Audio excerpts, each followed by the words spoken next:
Part 1. Sa mundo ng mga hasyenda, negosyo at kapangyarihan, ipinanganak si Bella Velasquez.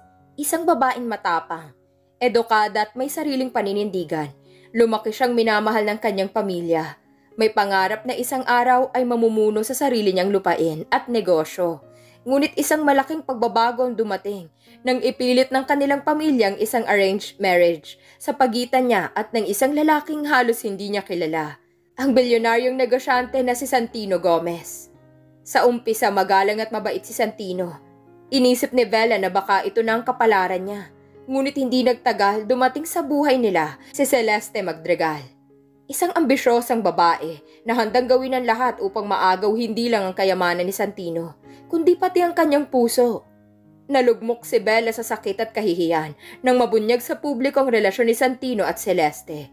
Inintriga, nilapastangan at pinagdudahan ng mga tao. Halos sumuko na siya, ngunit sa kabila ng lahat bumangon siya. Hindi siya pumayag na maging biktima. Pinatunayan niya na siya'y higit pa sa isang asawa lamang. Siya ay isang babaeng may talino, tapang at dignidad. Muling hinarap ni Bella ang mundo ng negosyo. Nilabanan ng mga kasinungalingan at unti-unting binawi ang tiwala ng mga tao. Ngunit habang pinatatatag niya ang sariling mundo, nanatiling bukas ang sugat sa puso niya. Mahal pa rin ba niya si Santino? Karapat-dapat ba itong pagkatiwalaan at mahalin muli?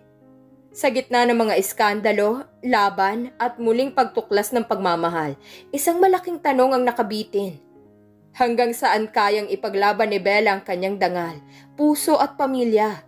At may lugar pa ba si Santino sa buhay ng isang babaeng natutong bumangon at hindi pumayag na maliitin? Chapter 1. Malaki, marangya at punong-puno ng kristal ang ballroom ng The Grand Peninsula Hotel. Ang mga chandelier ay kumikislap na tila libong bituin. Sa gitna ng bulwagan, mahaba ang white carpet na nakalatag mula sa pintuan hanggang altar na may palamuting puting rosas at orchids. Sa dulo ng altar, nakatayo si Santino Velasquez. Suot ang custom-made na tuxedo mula sa Italy. Perpektong bagsak ng tela sa kanyang matipunong katawan. Matangkad siya, mga 6 na talampakan, matangos ang ilong, at malalim ang mga mata. Hindi maipagkakaila ang kanyang aura ng kapangyarihan at yaman.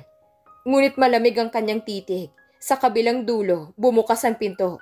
Tumugtog ang wedding march. Pumasok si Isabela Alvarez. Naka-lace wedding gown na hapit sa bewang. Lumakad siyang mabagal. Nanginginig ang mga kamay habang nakangiting pilit. Sa likod ng manipis na belo, bakas ang lungkot sa kanyang mga mata. Sa gilid nagbubulungan ang mga bisita. Pilit lang yung kasal na yan. Wala daw pagmamahal, negosyo lang. May iba raw babae si Santino. Naramdaman ni Bella ang bawat titig ng mga tao. Tumigil siya sa harap ni Santino. Kinumpleto ng pari ang seremonya. Santino Velasquez, tinatanggap mo ba si Isabela Alvarez bilang iyong asawa? Saglit na natahimik si Santino. Lahat na palingon. Tumingin siya kay Bella, pero walang emosyon ng mga mata niya. Opo. Tila tinik sa lalamunan ang narinig ni Bella nang siya'y tanungin. Bahagyang nanginginig ang boses niya. Opo.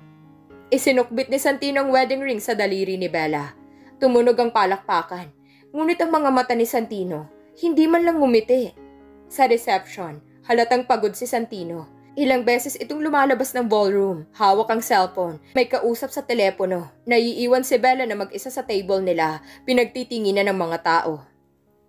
Lumapit si Don Miguel Alvarez, ama ni Bella. Mabigat ang boses niya. Anak, tiisin mo muna. Importante ang alliance na to. Hindi nakasagot si Bella. Tumingin siya sa asawa niyang si Santino. Nakasalukuyang bumalik sa ballroom, ngunit walang interes na tumabi sa kanya. Pauwi na sila sa bahay nila sa Forbes Park. Tahimik sa loob ng limousine. Tumingin si Bella kay Santino. Santino, gusto lang kitang tanungin. May mahal ka bang iba? Hindi siya tiningnan ni Santino. Sagot nito'y malamig. Huwag ka nang magtanong. Baka hindi mo magustuhan ang maririnig mo. Napayuko si Bella. Mas lalo siyang nawasak. Pagdating sa bahay, dumiretso si Santino sa study room. Naiwan si Bella sa kwarto nilang dalawa. Tahimik siyang umiyak sa unan. Sa dilim, mahina niyang bulong. Bakit akong pinili mo kung hindi mo naman ako kayang mahalin? Umaga sa Forbes Park Mansion. Kinabukasan ng kasal, dumaan ang umaga na tila walang nangyari. Maagang nagising si Bella Alvarez. Suot ang puting silk robe, nakatayo siya sa malaking bintana ng kwarto. Mula roon, tanaw niya ang malawak na hardin, may swimming pool at mga ornamental plants. Dinig niya ang mga huni ng ibon, ngunit para sa kanya, tila wala itong saysay. Napabuntong hininga siya. Inikot niyang malaking kwarto. May king-sized bed, chandelier at mga mamahaling paintings. Napakalaki ng silid, pero parang masikip ito sa lungkot. Napalingon siya nang bumukas ang pinto. Pumasok si Santino Velasquez. Suot ang puting polo at itim na pantalon. Walang emosyon ng muka. May hawak itong briefcase at cellphone. Hindi man lang siya tinapunan ng tingin. Santino, good morning. Hindi siya sinagot ni Santino. Tila walang narinig. Diretso itong naglakad patungo sa walk-in closet. Tinanggal nito ang polo para palitan ng suit jacket. Bahagyang namula si Bella sa nakita niyang mga bakat ng galo sa likod ni Santino. Tila kalmot, napahinto siya.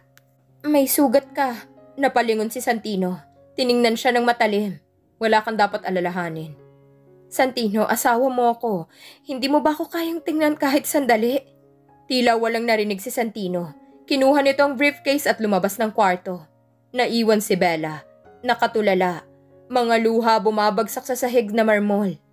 Sa Velasquez Group of Companies. Pagdating sa opisina, sinalubong si Santino ng kanyang sekretary. May sunod-sunod na meeting siya. Naglakad siya sa hallway na binabalot ng salamin, modernong interior, at mamahaling artwork. Nakasalubong niya si Celeste Ramos, ang babae sa kanyang sikreto. Si Celeste nakasuot ng puting silk blouse, hapit na pencil skirt at stilettos. Tumutulo ang buhok niyang mahaba at straight sa balikat. Bawat hakbang niya parang runway model. Good morning, Santi. Ngumiti si Celeste, mapanuksong ngiti. Hinawakan niyang braso ni Santino ng palihim. Ngunit mabilis na iniiwas ni Santino ang kamay niya. Hindi ngayon, wag dito. You're married now. Pero alam kong ako ang mahal mo. Lumingon si Santino.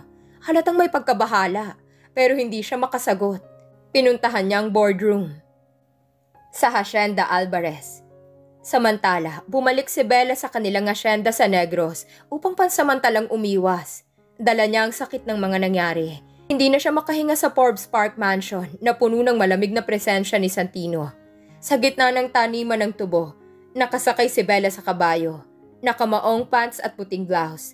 Simple ngunit elegante. Lahat ng mga manggagawa nagbabati sa kanya.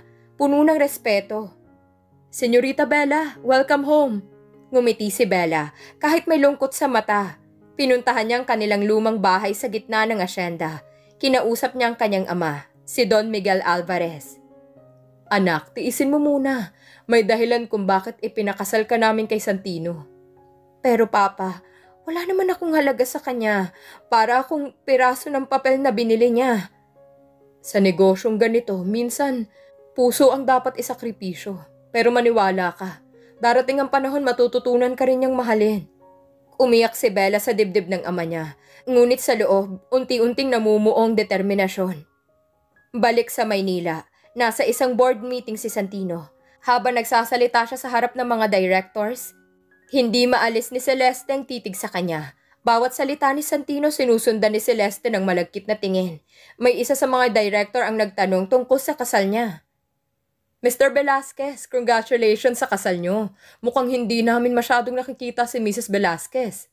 How is married life? Napakunot si Santino. Nagkaroon ng saglit na tensyon sa silid. Business as usual. Hindi kailangang pag-usapan ditong personal na bagay. Nakangisi si Celeste. Nag-text siya kay Santino habang nagpapatuloy ang meeting. Tonight, just us. I'll be waiting. Tiningnan lang ito ni Santino. Hindi siya sumagot. Kinagabihan, nasa kondo si Celeste sa Rockwell. Kumakain siya ng red grapes habang tinitingnan ang phone niya. Nakasuot siya ng silk robe na halos bumababa sa balikat. Napangiti siya nang makita ang litrato nila Santino na kuha sa isang business trip nila sa Singapore. Hindi pwedeng mapunta lang sa Bella na yan si Santino. Akong dapat nasa tabi niya. Tinawagan niya si Santino. Hindi ito sumasagot. Tumunog ang voicemail. This is Santino Velasquez. Leave a message. Nagsalita si Celeste, puno ng galit at pagnanasa. Santino, hindi mo ako pwedeng iwan. Ako lang ang tunay na mahal mo. Kung hindi mo ako pipiliin, ako mismo ang sisira sa asawa mo.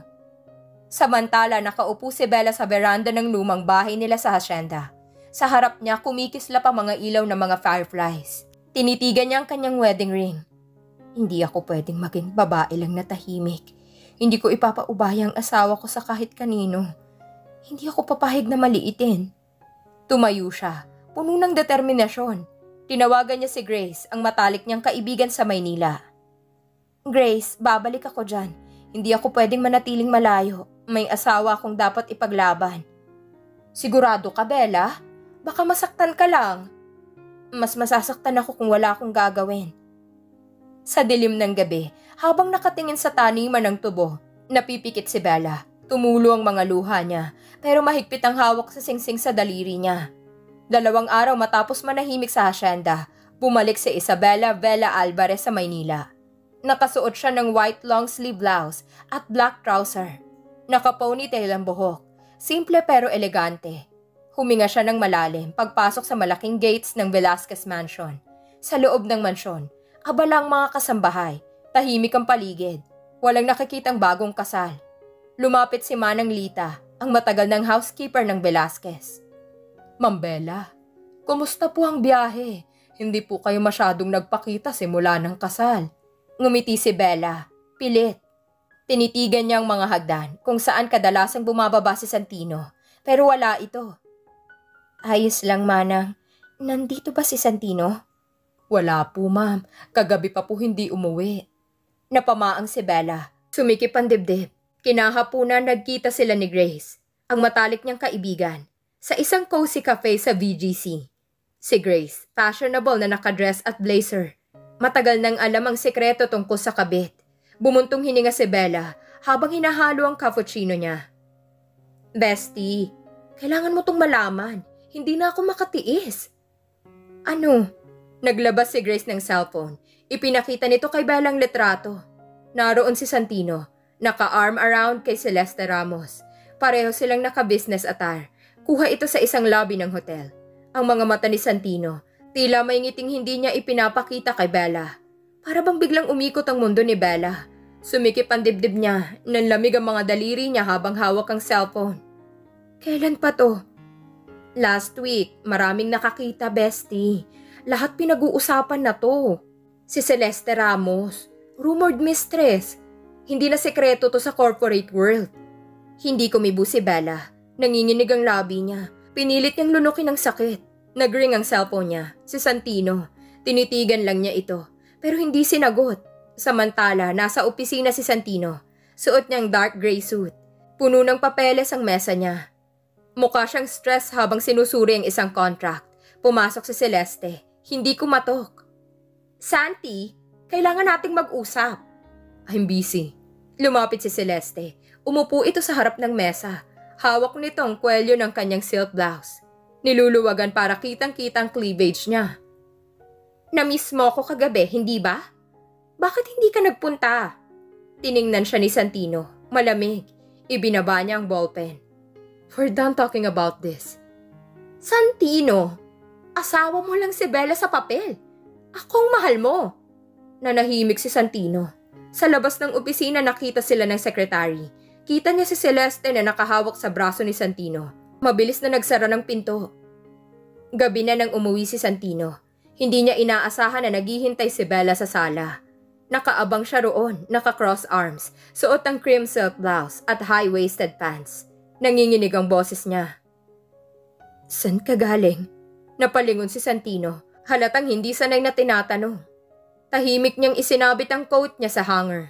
Trabaho. Trabaho? Okay, Celeste. Biglang tumahimik si Santino. Tumitig siya kay Bella. Sa unang pagkakataon bakas ang guilt sa mata niya. Walang kinalaman si Celeste. Huwag mo akong gawing tanga. Santino, lahat nakakita ng litrato niyo. Kahit si Grace, ipinakita niya sa akin. Mabilis lumapit si Santino. Hawak niyang balikat ni Bella. Tumigil ka. Hindi mo naiintindihan. Naluluha si Bella. Bakit? Ano bang meron sa kanya na wala ako? Nagpipigil ng emosyon si Santino. Binitiwan niya si Bella at lumayo. Stop this conversation. Napasigaw si Bella. Asawa mo ko, Santino. Wala kang karapatang saktan ako ng ganito. Hindi kumibo si Santino. Pumasok siya sa study room at isinara ang pinto. Naiwan si Bella. Humihikbi. Halos matumba sa sakit. Kinabukasan nagpunta si Bella sa opisina ng Velasquez Group. Suot niya ang slick white pantsuit. Fierce ang dating. Pumasok siya sa lobby na halos lahat ng tao na patingin. Lumapit ang PR head ng kumpanya. Ma'am Bella, baka gusto niyo pong umiwas muna. Mainit ang chismis ngayon. Bakit ako iiwas? Asawa ko ni Mr. Velasquez. Wala akong dapat ikahiya. Dire-diretso siyang umakyat sa executive floor. Pagbukas ng elevator, nakita niya si Celeste sa hallway. Nakasalubong niya ito. Si Celeste, naka-bodycon dress, pulang lipstick. Halatang pinaghahandaan ng araw na yon. Mrs. Velasquez, hindi mo na kailangang pagurin ang sarili mo dito. Ako nang bahala kay Santino. Napasinghap si Bella. Hindi siya umatras. Lumapit siya kay Celeste hanggang magdikit ang mukha nila. Siguraduhin mong hindi ka lang gamit ni Santino para pampalipas oras. Dahil kung laro lang ito para sa kanya, mukhang talo ka. Nanlaki ang mata ni Celeste. Hindi ito nakasagot agad. Ngumiti si Bella. Matamis pero mapanindig balahibo. At isang bagay lang ang tatandaan mo. Legal wife ako. Hindi ako basta papayag na agawin ng kahit sinong asawa ko. Iniwan niya si Celeste na nakatayo, napahiya. Lahat ng empleyado tahimik, nakatingin sa kanila. Sa loob ng opisina ni Santino, nakaupo siya. Nakapikit, hawak ang sentido. Narinig niyang bangayan sa labas. Pumasok ang secretary. Sir, nagkita po si Mrs. Velasquez at si Miss Ramos sa hallway. Nag-away po sila. Napabuntong hininga si Santino. Tumayo siya at lumabas ng opisina. Sa executive floor ng Velasquez Group, lumabas si Santino Velasquez mula sa opisina niya. Matapang ang hakbang niya habang palapit sa hallway kung saan nagkaharap si Bella at Celeste. Napansin niyang tila nakabawi ng composure si Celeste habang si Bella naman ay nakatayo pa rin. Taas noo, kahit halatang nanginginig ang kamay. Tahimik ang buong floor. Parang lahat ng empleyado naghihintay kung sino ang mananaig. Anong nangyayari dito? Napalingon si Bella. Tumitig siya sa asawa niya ng diretsyo. Wala nang dating mahinhin niyang tingin. Tinatanong ko lang ang kabit mo kung ano ang lugar niya rito. Baka kasi nalilito siya kung sino ang legal. Nag-init ang mukha ni Celeste. Tinangka nitong hawakan ang braso ni Santino pero mabilis niya itong iniiwas. Santino, papayag ka bang bastusin ako ng babaeng to? Anong bastos? Totoo lang naman ang sinabi ko. Wala kang karapatang kumilos dito na parang ikaw ang asawa. Nag-ipunan lakas si Santino. Ramdam niyang pinapanood sila ng mga tao. Both of you, inside my office, now. Sa opisina ni Santino. Pagpasok sa opisina, bumagsak si Celeste sa isa sa mga upuan. Si Bella naman nanatiling nakatayo. Nakahalukip-kip. Naglakad-lakad si Santino sa likod ng mesa niya. Halatang hindi komportable. Bella, you're creating a scene. Bakit? Malibang ipaglaban ang karapatan ko bilang asawa? Asawa lang sa papel. Hindi mo alam kung anong klaseng relasyon meron kami ni Santino. Kahit kailan, hindi mo siya makukuha ng buong buo. Naglakad si Bella palapit kay Celeste. Tumigil siya halos isang dangkal lang ang pagitan nila. Mababa pero matalim ang boses niya. Siguraduhin mong kaya mong panindigan ang lahat ng sinasabi mo, Celeste. Dahil hindi ako titigil hanggat hindi ko binabawi ang asawa ko. Nagulat si Santino. Hindi niya inaasahan ang tapang ni Bella. Bella, enough. Hindi ko na kaya, Santino. Hindi ko na kaya maging tahimik. Hindi mo pwedeng gawing parang wala lang ako. Napaupo si Bella sa isang silya. Tinakpan ng palad ang mukha niya. Tahimik siyang umiiyak. Hindi makapagsalita si Santino.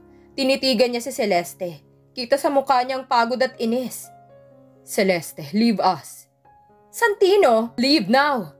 Umalis si Celeste, bakas ang galit sa muka. Pagkalabas ng pinto, biglang bumagsak ang katahimikan sa opisina. Lumapit si Santino kay Bella. Bella, huwag mo akong kausapin kung hindi mo kayang maging tapat. Tumayo siya at mabilis na lumabas ng opisina. Naiwan si Santino, nakatulala. Sa car park, nagmamadali si Bella palabas ng building. Dumiretso siya sa car park. Hawak ang cellphone. Tumatawag si Grace, pero hindi niya sinasagot. Pumasok siya sa kotse at hinampas ang manibela habang umiiyak. Bakit ako nagpakasal sa taong hindi ako mahal? Nagring ang cellphone niya. May tumatawag. Santino. Hindi niya sinagot. Kinuha niya ang tissue at pinunasan ng luha. The media scandal. Kinabukasan kumalat ang balita.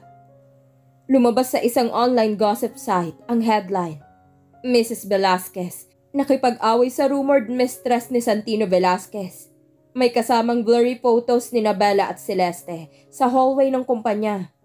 Lahat ng comments online, hati. May kumakampi kay Bella, may kumakampi kay Celeste. Sa mansyon, hawak ni Bella ang tablet, binabasa ang mga comments. Kawawa naman si legal wife. Lumaban ka, Ate Bella. Isa pang comment. Sino ba si Bella? Mukha namang wala siyang chemistry kay Santino. Napaluha si Bella. Inilapag niya ang tablet. Pumasok si Manang Lita dalang juice. Ma'am Bella, huwag niyo na pong basahin yan. Mababait po ang puso ng tao. Basta, makita nilang lumalaban ka. Ngumiti si Bella kahit naiiyak. Gabi, dumating si Santino sa mansyon. Umakyat siya sa kwarto. Nakita niya si Bella, nakaupo sa kama, nakapajama, nakatulala. Lumapit siya. Bella, we need to talk. Wala na tayong dapat pag-usapan. Don't believe everything you see. Paano ako maniniwala kung wala kang ginagawa para ipakita na akong mahal mo? Hinawakan ni Santino ang kamay niya. Pinilit niyang alisin ito. Hindi mo na iniintindihan. I'm protecting you. Hindi ko kailangan ng proteksyon. Ang kailangan ko, asawa. Asawang nandyan para sa akin. Tinitigan ni Santino si Bella. Sa unang pagkakataon, may bakas ng sakit sa mga mata niya. Hindi ito ganun kadali. Kung hindi madali, huwag mo akong hawakan. Tumayo si Bella. Kinuha ang overnight bag. Tumingin siya kay Santino. Punong-puno ng sakit ang mga mata. Aalis muna ako. Kailangan ko ng oras para sa sarili ko. Bella, please. Huwag mo kong pigilan. Lumabas si Bella. Naiwan si Santino. Hindi makagalaw. Pinikit niya ang mga mata niya. Tila pinipigilang pumatak ang luha. Sa condo ni Grace. Nag-check-in muna si Bella sa condo ni Grace. Nasa balcony sila. Nagkakape. Si Bella nakatingin lang sa city lights. Anong plano mo, Bella? Hindi ako susuko, Grace. Pero kailangan kong bumuo ng sarili kong lakas. Gusto kong ipakita kay Santino na hindi ako basta babae lang na magpapatalo. Paano mo gagawin yun? Ngumiti si Bella. Mapait, pero matapang. Papasukin ko ang mundo niya. The business world. Gusto kong maramdaman ni Santino na karapat-dapat akong katabi niya. Hindi lang sa pangalan, kundi sa lahat. Umaga. Maaga nagising si Bella. Nakaupo siya sa sopa ng condo ni Grace. Nakasuot ng white robe. Nakahawak sa tasa ng kape. Puno ng eyebags ang mata niya. Pero matalim ang tingin. Naglakad si Grace palabas ng kwarto. Nakasuot ng oversized shirt. Hindi ka ba natulog, Bella? Hindi ko kayang matulog habang alam kong may babae sa pagitan namin ni Santino. Umupo si Grace sa tabi niya. Kinuha ang kape ni Bella at siya na ang uminom. So, anong balak mo, ha? Babalik ako sa kumpanya. Magtatrabaho ako mismo sa Velasquez Group. Hindi na ako pwedeng maging trophy wife lang. Ha? Alam mong hindi ka gusto ng mga tao roon. Lalo na si Celeste. Lalamunin ka nila ng buhay. Hindi na ako yung Bella na basta tahimik. I have to prove myself. Napatingin si Grace. Kita sa mga mata niya na kahit natatakot siya para kay Bella, humahanga rin siya sa tapang ng kaibigan. Samantalang sa mansyon, nakaupo si Santino sa harap ng dining table. Suot ang puting polo. Walang gana kumain. Pumasok si Manang Lita. Tahimik, dala ang kape. Sir Santino, hindi po ba niyo susunduin si Ma'am Bella? Hindi ko siya pwedeng pilitin bumalik. Pero sir, mahal niyo po siya, hindi ba? Napayoko si Santino. Napapikit siya ng mahigpit. Tila pinipigilang umiyak. Complicated, Mana. May mga bagay na hindi ko pwedeng sabihin kay Bella. Hindi niya pa kaya malaman. Lumapit si Manang Lita. Marahang pinisil ang balikat niya. Hindi niyo po alam kung gaano katapang si Ma'am Bella. Baka mas kaya niya kesa iniisip niyo. Lumipas ang 3 araw. Pumasok si Bella sa Velasquez Group na nakasuot ng royal blue power suit, straight cut trousers at black heels. Sobrang elegant at fierce ang dating niya. Lahat ng empleyado na tulala nang makita siya. Bumulong ang 2 staff sa reception. Si Ma'am Bella ba yun? Ang tapang ng dating. Parang CEO ang dating niya. Grabe. Dumiretso si Bella sa elevator. Paglabas niya sa executive floor, nakita niya si Celeste na nakatayo sa hallway. Nakikipag-usap sa ilang lalaki. Nagulat si Celeste nang makita si Bella. Oh, anong ginagawa mo rito, Mrs. Velasquez? Nakalimutan mo na bang hindi ka empleyado dito? I'm here to work. Effective today. I'll be joining the Business Development Division.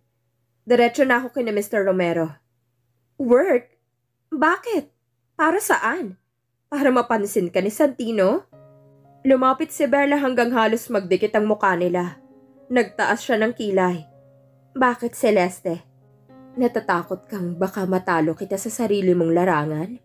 Hindi nakasagot si Celeste. Nanigas ang panga niya. Tinalikuran siya ni Bella at dire-diretsyong naglakad papunta sa opisina ng Head of Business Development, si Mr. Romero. Meeting with Mr. Romero.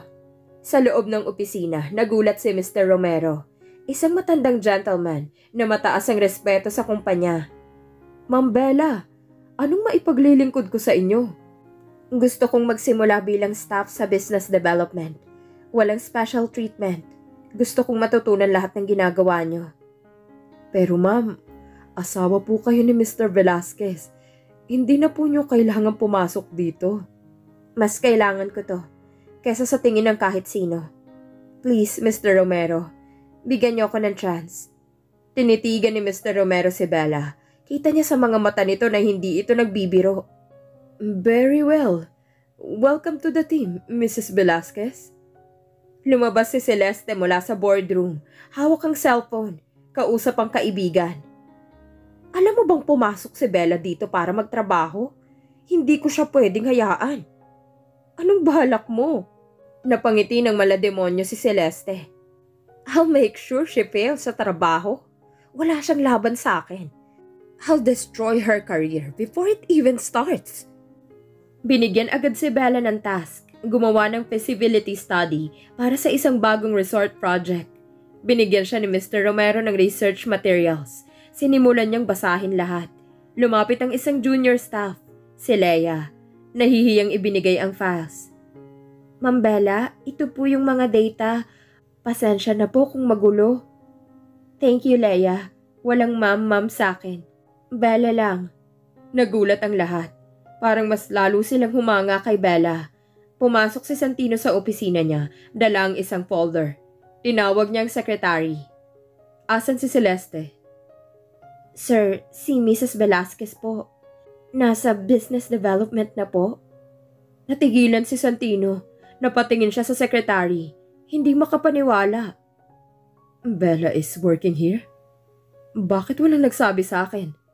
Lumabas agad si Santino, papunta kay Mr. Romero. Naglalakad si Bella palabas ng office ni Mr. Romero, hawak ang mga documents. Biglang humarang si Santino. Suot niya ang dark suit, halatang galit at naguguluhan. Anong ginagawa mo rito, Bella? Nagtatrabaho. O gusto mong bumalik ako sa mansyon? Maghintay kung kailan mo ako dadalawin? Hindi mo na kailangan magtrabaho. Mali, kailangan ko. Gusto kong patunayan na hindi ako babaeng basta iiwan mo sa isang tabi. Hinawakan ni Santino ang braso niya, pero mabilis na kumawala si Bella. Huwag mo akong hawakan, kung hindi mo kayang panindigan. Tinalikuran niya si Santino at naglakad palayo. Naiwan si Santino, nakatulala. Tila ngayon lang niya nakita ang totoong tapang ni Bella. Sa Velasquez Group, gossip spreads. Mabilis kumalat sa Velasquez Group ang balita na nagtatrabaho na si Bella sa kumpanya. Maraming empleyadong nag-uusap-usap habang nagkakape. Grabe, totoo nga raw. Si Mrs. Velasquez nasa business development na. Eh di ba, sosyalera lang siya? Baka naman after 2 days, mag-quit din. Pero maganda si Ma'am Bella. Mas klase siya kaysa kay Celeste.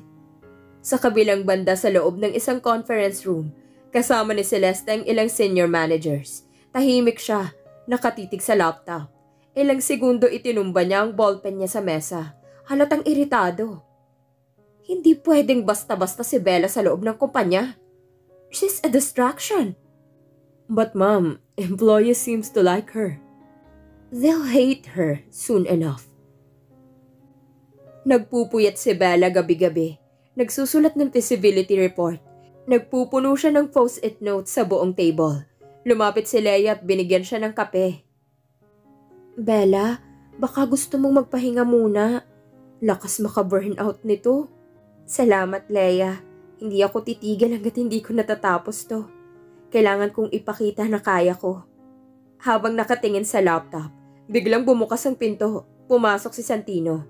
Seryosong muka, dala ang ilang papel. Tumitig siya kay Bella.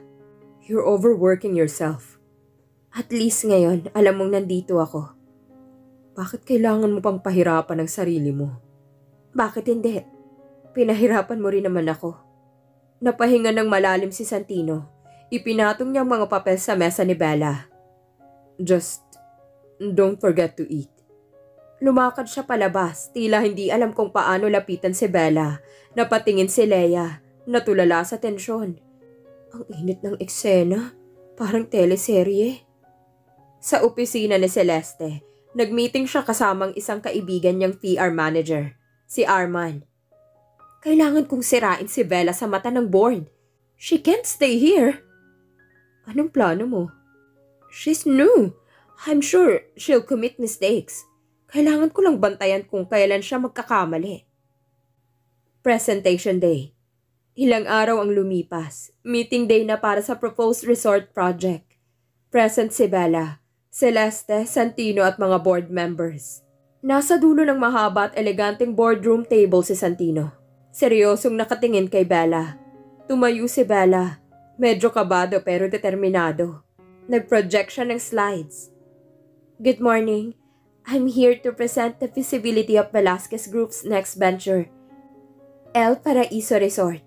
Nagpatuloy siya ng mahaba at maayos na presentation. Lahat nakikinig, pero biglang tumayo si Celeste. May hawak na report. Excuse me, board.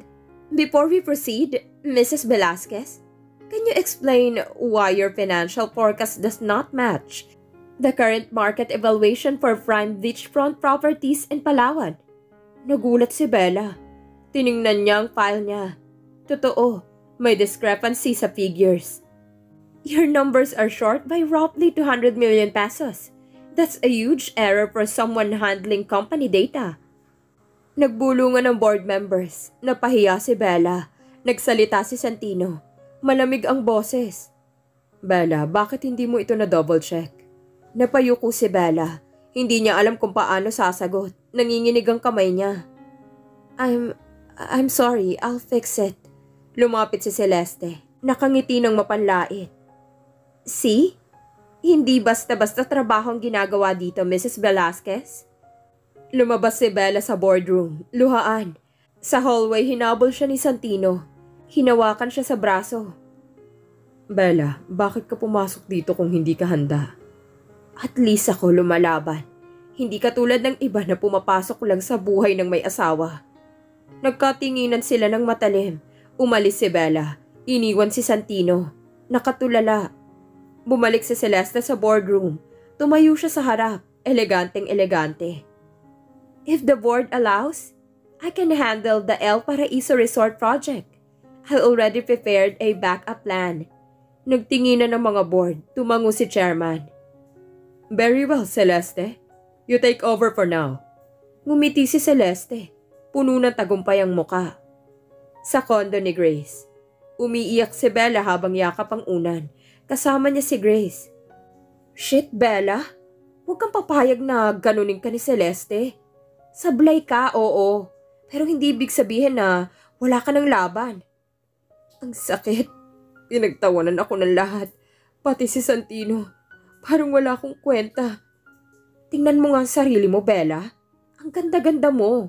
Matalino ka. Anong karapatan ni Celeste na maliitin ka? Tumayo ka, girl. Kinabukasan, maagang ang nagising si Bella. Tumayo siya sa harap ng salamin. Tinitigan niya ang sarili niya. May bakas pa ng lungkot sa mata niya, pero sumiklab ang determinasyon. Hindi pwedeng dito na lang matapos to.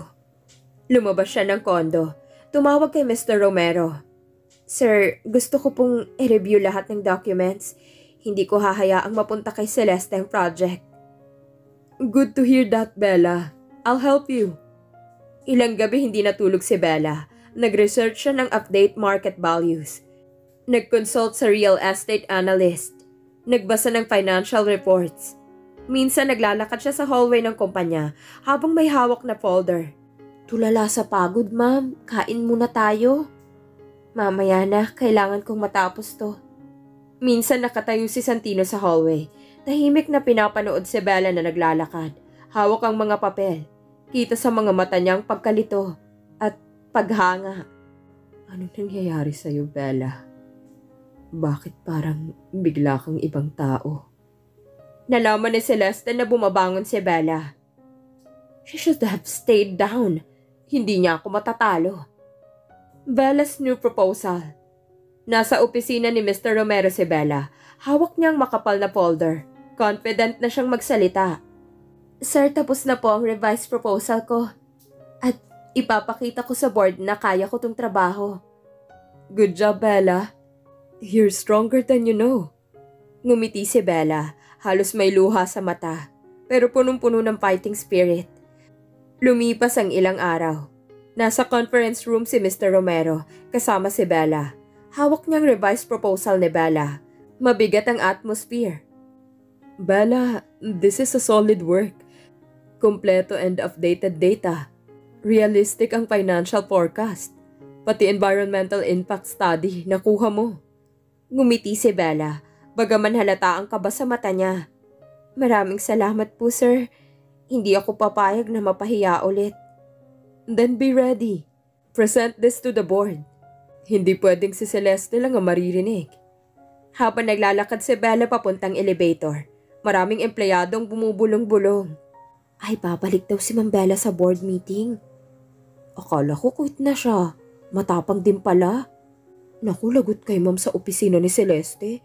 Halos itapon niyang isang baso nang malamang may bago si Bella. Anong akala niya? Na pwede siyang bumangon at agawin ulit ang spotlight? Hindi. Kausap niya si Arman, ang PR manager. Ayusin mo, Arman. I want every rumor spread that Bella is incompetent. I want her out. Celeste, baka mag-backfire. I don't care. Gawin mo. Kinagabihan, nasa kondo si Bella. Nakabihis siya ng corporate attire. Nakaharap sa salamin. Mahigpit ang hawak sa folder niya. Si Grace ay nasa likuran. Tila inaayos ang buhok niya. Tingnan mo ang sarili mo, Bella. Para kang Reyna. Lagyan mo lang ng lipstick, matatalo mo na yung Celeste. Hindi ito para kay Celeste, para to sa sarili ko. Para patunayan ko na hindi ako basta babae lang sa buhay ni Santino. Tumango si Grace. Proud. At iyan ang Bella na kilala ko. Umaga ng board meeting. Puno ng tao ang boardroom. Nandoon si Santino, Celeste, Mr. Romero at mga board members. Pumasok si Bella, naka-black fitted dress. Confident ang aura. Napatingin agad si Santino. Hindi niya maitago ang pagkamangha. Si Celeste kumunot ang noo. Bakit siya nandito? She has the right. Tumayo si Bella sa harap. Nag-project siya ng slides. Good morning, board. I'm here to present the revised proposal for El Paraiso Resort. This time, it's perfect. Sunod-sunod ang slides, malinaw ang figures, photos, projections, environmental data. Tahimik ang board, lahat nakikinig. Excellent figures. Well done, Mrs. Velasquez. Mas updated ito kaysa kay Celeste. Napakagatlabi si Celeste. Tumayo siya. This is not fair. She's just trying to outshine me. No, Celeste. I'm just proving that I can do my job. Hindi ako trophy wife lang. Nagtinginan ng lahat. Lumingon si Santino. Tumitig kay Bella. Kita sa mukha niyang proud siya pero conflicted. Tumayo ang chairman. The board has decided. We'll go with Mrs. Velasquez's proposal. Congratulations! Nagpalakpakan ang mga board. Napangiti si Bella. Halos maiyak. Si Celeste nakatayo. Nanginginig ang kamay. After the meeting. Pagkatapos ng board meeting, lumabas si Bella. Hinabol siya ni Santino. Humawak ito sa braso niya. Bella, congratulations. Don't congratulate me. Hindi mo naman ako pinaglaban nung napahiya ako. You don't know everything, Bella. Ano pa bang hindi ko alam, Santino? Tahimik si Santino. Ilang segundo bago nagsalita. Alam mo bang matagal na akong gustong tapusin si Celeste? Natahimik si Bella. Anong ibig mong sabihin? Hindi ko na siya mahal. Matagal na. Pero may hawak siyang lihim na pwedeng makasira sa pamilya ko, sa kumpanya, at pati sa'yo. Anong lihim, Santino? Lumingon si Santino sa paligid. Parang siguradong walang nakikinig. Tumingin siya kay Bella, seryosong seryoso. Celeste knows na hindi ako tunay na Velasquez. Anak ako sa labas ng isa pang pamilya. At kung kumalat yun, mawawala lahat sa akin. Sa atin. Napaupo si Bella sa hallway bench. Nanlalambot. Hindi siya makapaniwala. Santino. Kaya ako natakot, Bella. Hindi kita mapoprotektahan kung bumagsak ang mundo ko. Tahimik si Bella. May luha sa mata niya pero hindi ito umiyak. Tumayo siya. Tinitigan si Santino. Kung talagang mahal mo ako, hindi mo hahayaang gamitin ka ni Celeste.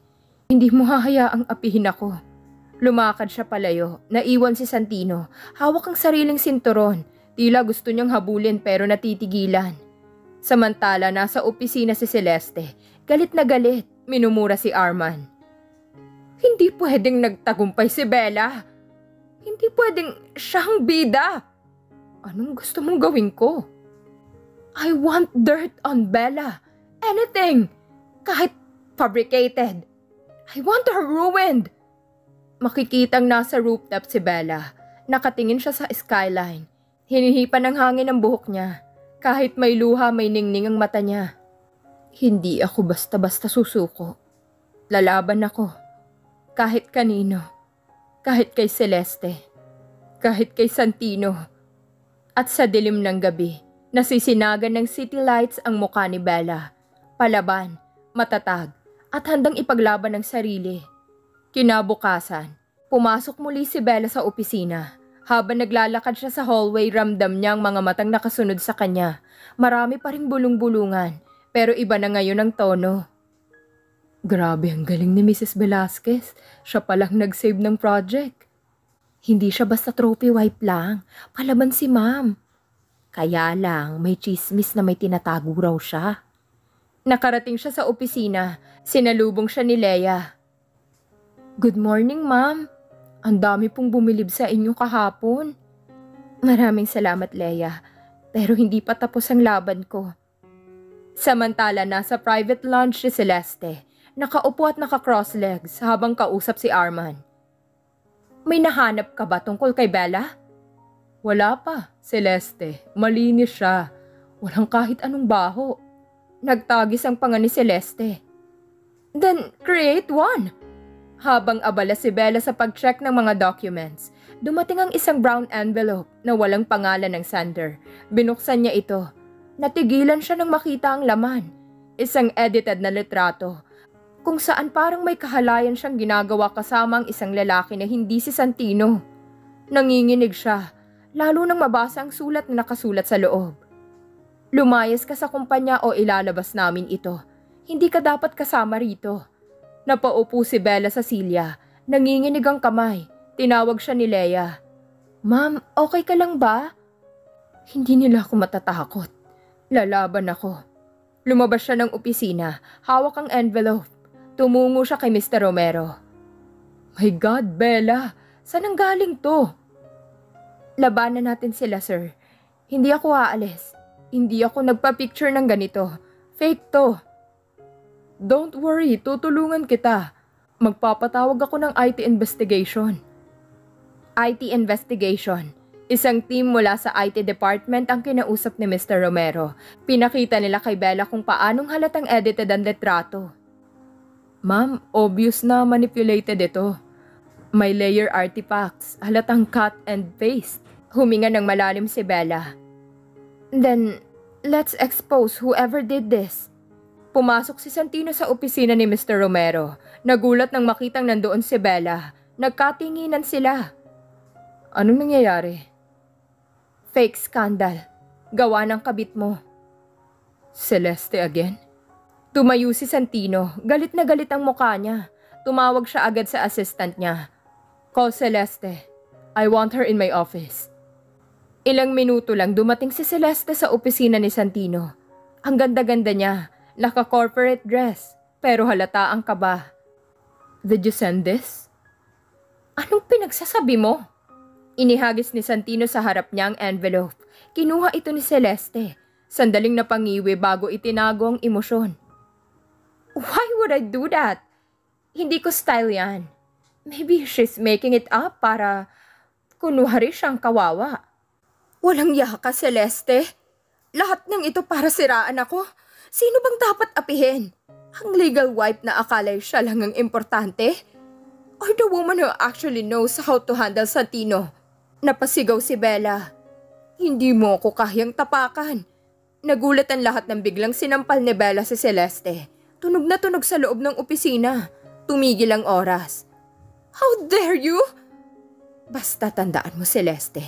Hindi ako babae na papayag apihin. Lalaban ako. Hinatak ni Santino si Celeste palayo. Nagsalita siya. Mababa pero malalim ang boses. Celeste, isang sablay mo pa. You're out of this company. Natahimik si Celeste.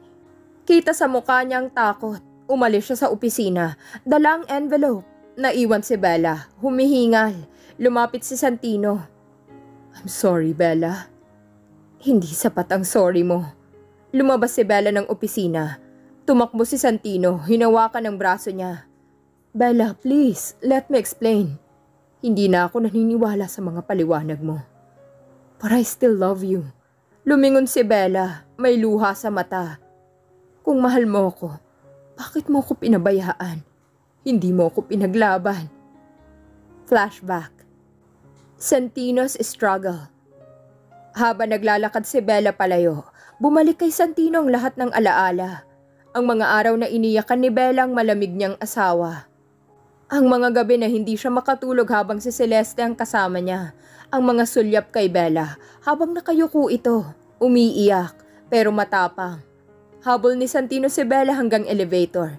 Hawak niya ang kamay nito, mariing nagsalita. Tama ka, duwag ako.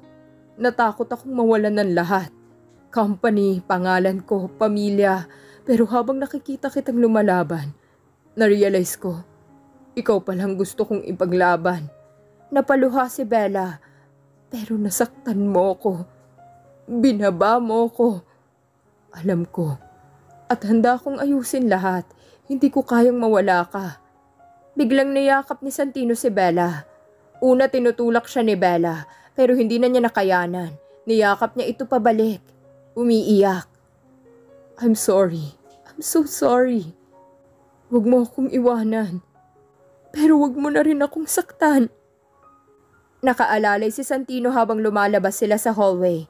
Napansin sila ng mga empleyado. Napahinto ang lahat. May mga nakangiti, may mga nagbubulungan. Mukhang okay na sila. Ngumiti si Bella, bagaman may bakas pa ng luha. Hinawakan niya ang kamay ni Santino. Maraming dapat ayusin. Pero nakikita sa mga mata nila pareho. May pag-asa pa. Sa kabilang dulo ng hallway, nakasilip si Celeste mula sa opisina niya. Kita sa mga mata niya ang apoy ng galit. Hindi pa tapos ito, Bella. Kinabukasan pagpasok pa lang ni Bella sa opisina, ramdam na niya ang tensyon. Parang mas malakas ngayon ang bulungan kaysa dati. Habang naglalakad siya sa hallway, nakasunod ang mga mata ng mga empleyado. Tingnan mo, nagbati na raw sila ni Sir Santino. Oo, pero baka drama lang. Sabi ni Celeste, ginagamit lang daw siya para sa imahe ng kumpanya. Hindi ko alam kung sino talagang nagsasabi ng totoo. Napahinto si Bella, huminga ng malalim. Hindi niya pinansin ang mga bulong. Diretso siya sa opisina. Sa loob nag-abang si Leia. Ma'am, ang dami pong chismis sa labas. Galing daw kay Ma'am Celeste. Wala akong pakialam. Trabaho ang uunahin ko. Sa kabilang bahagi ng building nakaupo si Celeste sa opisina niya. Nakahawak siya sa isang tablet kung saan binabasa niya mga anonymous na post online. Lahat nagpaparungit kay Bella. Kesyo fake wife, social climber, trophy wife lang. Sige, wasakin ka muna ng mga salita, Bella. Gusto kong makita kung hanggang saan ka tatagal. Tinawag niya si Arman. Push mo pa yung mga post. Gamitin mo lahat ng trolls natin. Gusto kong masira siya. Celeste, baka matrace sa atin. Hindi nila ako mahuhuli. Paglabas ni Bella mula sa opisina, sinalubong siya ni Santino. Mahigpit ang tingin nito. Halatang pagod at stress. Bella, wag mo nang pansinin ang mga sinasabi ng tao. Ang dali mong sabihin. Akong tinatamaan. Akong pinapahiya. Hayaan mo. I'll handle Celeste. No, akong haharap kay Celeste. Naglakad si Bella, dumiretso sa opisina ni Celeste. Nagkatinginan ng mga empleyado habang dumaraan siya, parang eksena sa pelikula. Pagpasok ni Bella, biglang tumayo si Celeste, nakapamewang. Oh, Bella! What brings you here? Gusto mo bang ituro ko sa'yo kung paano maging asawa? Tigilan mo na ako. Bakit? Totoo naman eh. Trophy wife ka lang. Kahit kailan, akong pipiliin ni Santino. Lumapit si Bella. Halos magkadikit na sila ng muka. Magkakamali ka. Ako ang asawa. At kahit anong itapon mong basura sa akin, babangon at lalaban ako. Dahil hindi ako kagaya mo. Nagulat si Celeste. Parang nanliliit siya, pero pinilit niyang magpakatatag. Sige, laban tayo. Pero huwag kang magtaka kung balang araw lahat ng tao, pati si Santino, talikuran ka. Umiling si Bella, puno ng determinasyon. Huwag mo akong maliitin, Celeste. Lalo lang kitang gustong pabagsakin. Nasa pintuan na si Santino, nanonood ng buong sagutan. Nilapitan niya si Bella, hinila siya palayo. Santino, mahina. Bella, let's go. Hindi pa tapos to. Pagkalabas nila sa opisina ni Celeste, hinila ni Santino si Bella sa isang maliit na meeting room. Nagsara siya ng pinto. Tumitig siya kay Bella. Punong-puno ng lungkot at pagkabahala ang mga mata. Bella, kailangan mong malaman ng totoo. Ano na naman, Santino? Huminga ng malalim si Santino. Kinuyom niya ang mga kamao niya. Celeste has been blackmailing me for years. I know that already. Hindi mo alam lahat. Lumapit si Santino. Hawak si Bella sa magkabilang balikat. Bella, may anak kami ni Celeste. Napatigil si Bella. Nanigas siya. Tila nawala ang kulay sa mukha niya. Ano? Nung bago pa lang kami ni Celeste, isang beses, nalasing kami. I thought I was in love with her. Nagsimula doon ang lahat. She got pregnant. Pinatago niya ang bata sa ibang bansa.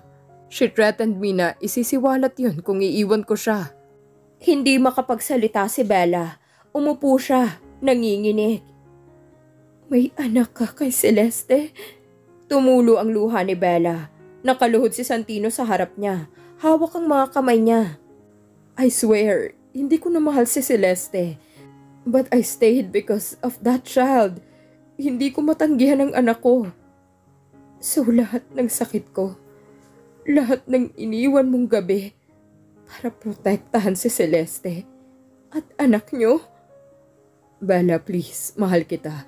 Hindi ko alam kung paano ko to aayusin pero gusto kong malaman mong lahat. Tumayo si Bella. Inalis ang kamay niya sa hawak ni Santino. Punong-puno siya ng galit at sakit pero matatag ang tinig. Ang daming beses kitang pinatawad. Ang daming beses kong nilunok ang pride ko. Pero hanggang kailan, Santino?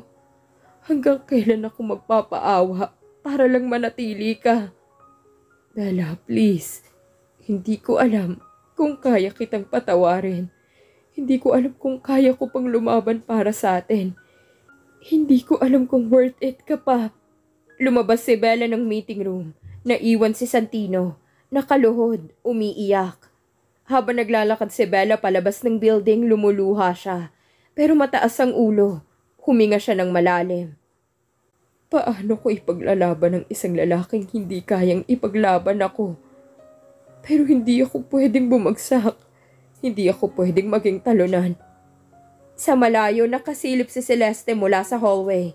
Nakangisi siya. Parang asong nagtagumpay. Mas maganda to kaysa sa plano ko. Unti-unti kang mawawasak, Bella. Umalis si Bella mula sa kumpanya nang hindi nagpapaalam kay Leia o kahit kanino. Nag-drive siya ng mabilis. Hindi alam kung saan pupunta. Habang nasa daan, bumubuhos ang luha niya. Anak ni Santino. Anak nila ni Celeste. Bakit parang ako lagi ang talo? Ako ang asawa. Pero bakit akong walang lugar? Lumiko siya papunta sa isang maliit na chapel na malapit sa bayan. Tahimik ito, walang tao. Pumasok siya, naupo sa likod. Pinikit niya ang mga mata, sabay tulo ng luha. Lord, bakit ganito? Bakit ako nasasaktan? Mahal ko siya. Pero paulit-ulit niya akong sinasaktan. Samantala, pabalik-balik si Santino sa opisina ni Bella. Naghahanap dito. Kinausap niya si Leia. Nasaan si Bella? Umalis po, sir. Hindi po nagsabi kung saan pupunta. Call her, now. Nagtawag si Santino ng bodyguards. Nagpakalat siya ng mga tao para hanapin si Bella. Halos mabaliw siya sa pag-aalala. I can't lose her. Hindi ko siya pwedeng mawala. Nabalitaan ni Celeste na nawawala si Bella. Napangisi siya habang hawak ang cellphone. Perfect timing. Tinawagan niya si Santino. Santino, kung gusto mong makalimot, alam mo kung saan ako. Shut up, Celeste. Hindi ako pupunta sa'yo. Sa chapel, nagpatuloy si Bella sa pagdarasal. Nanginginig siya, pero nakapikit. Pilit niyang pinapalakas ang loob niya. Ayoko nang maging mahina. Ayoko nang maging babaeng ape. Pero paano kung mahal ko pa rin siya? Paano kung hindi ko siya kayang iwan? Lumabas siya ng simbahan. Nagpunas ng luha. Tumunog ang cellphone niya. Si Leia. Ma'am, hinahanap po kayo ni Sir Santino. Nagwawala na po siya. Sabihin mo, huwag niya akong hanapin. Sa bahay ni Celeste, naroon ang isang batang babae, mga 8 taong gulang. Magandang bata, pero halatang mistisa. Nasa loob siya ng kwarto, naglalaro ng manika. Lumapit si Celeste. Yumuko sa harap niya. Alam mo ba, baby? Malapit ka nang makilala ng daddy mo? Sino si daddy? Si Santino, baby. Siya ang daddy mo. Pero may masamang babae na umaagaw sa kanya. Pero wag kang mag-alala. Mapapasakin siya. Tumingin ang bata, parang nalilito, pero tumango. Lumipas ang halos 2 oras bago natunto ni Santino kung nasaan si Bella. Nasa isang maliit na coffee shop ito. Nakaupo sa sulok, tulala. Lumapit siya, naupo sa harap ni Bella. Bella, please, talk to... Anong gusto mong pag-usapan? Yung anak mo kay Celeste? I swear, hindi ko na siya mahal. Gusto ko lang malaman ng bata na akong ama niya. Gusto mong panatilihin si Celeste sa buhay mo para sa anak niyo. Paano ako? Anong lugar ko sa lahat ng to? Kinuha ni Santino ang mga kamay ni Bella. Mariing nagsalita. Mahal kita. Hindi ko na kayang mawala ka. Hindi ko alam kung paano ko aayusin to. Pero aayusin ko. Kahit anong mangyari, ikaw ang asawa ko. Hindi sapat ang salita, Santino. Hindi sapat ang mahal kita kung hindi mo kayang ipaglaban ako. Anong silbi ng pagmamahal mo kung lagi akong nasasaktan? Give me one more chance, please. Tumayo si Bella. Nanginginig pero matatag. Huminga siya ng malalim. Alam mo bang ilang beses na akong nagdasal na sana ikaw pa rin. Pero siguro, panahon na para mahalin ko naman ang sarili ko. Naglakad siya palabas ng cafe. Tinawag siya ni Santino, pero hindi siya lumingon. Naiwan si Santino, napaupo, tulala. Samantala sa opisina, tinipon ni Celeste ng ilang empleyado. May hawak siyang mga dokumento. Kung hindi na kaya ni Bella, handa akong maging CEO. Ilalabas ko itong mga fake scandal niya. Kung hindi siya kusang aalis. Nagulat ang mga tao. May ilang natakot. Pero may ilan ding halatang naiinis na kay Celeste. Pero, Ma'am Celeste, baka mabalikan tayo ng kaso. Malinaw na fake ang photo. Eh di gawing totoo. Nag-drive si Bella pa uwi, pero hindi sa bahay nila ni Santino. Tumigil siya sa isang maliit na bahay na dating tinutuluyan ng pamilya niya.